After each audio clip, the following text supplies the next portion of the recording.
Federal court records show the judge in 18-year-old Bruno Cua's case learned this morning Cua has now tested positive for COVID-19.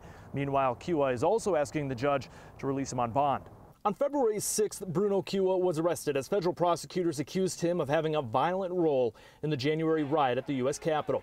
Cua has been indicted on a dozen federal charges for allegedly assaulting an officer, illegally entering the U.S. Capitol, and being one of the few people to make it to the floor of the U.S. Senate.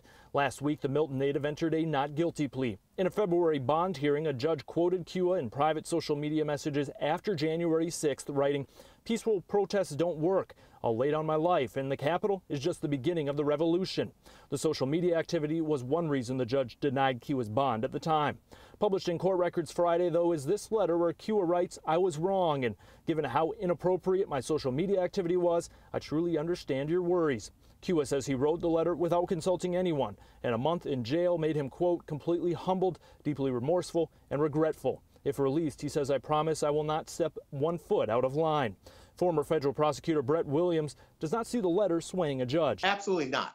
Absolutely not. And particularly as to the part of I was wrong or a confession or something of that nature. Williams says when deciding bond, a judge must consider if the defendant is a threat to the community or flight risk. He says the accusations are a big hill to get over. The offense is you basically engaged in insurrection and tried to topple the government, and did it in such a way that it wasn't simply a joke or just meaningless.